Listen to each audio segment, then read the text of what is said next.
সময়ের প্রতিশোধ নীরবে আসে। সময় কখনো ঘোষণা দেয় না, কিন্তু এসে সব হিসাব ঠিকই মিটিয়ে দেয় সময় মতো।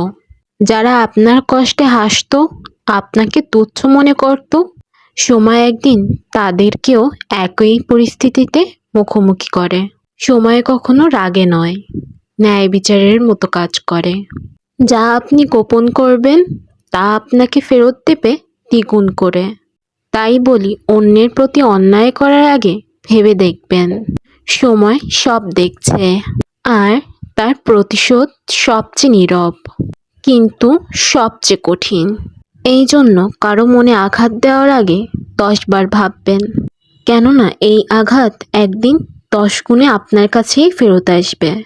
এই জন্য সময় থাকতে শুধরে যান, নাহলে আপনার কপালে ভালো কিছু অপেক্ষা করে নেই।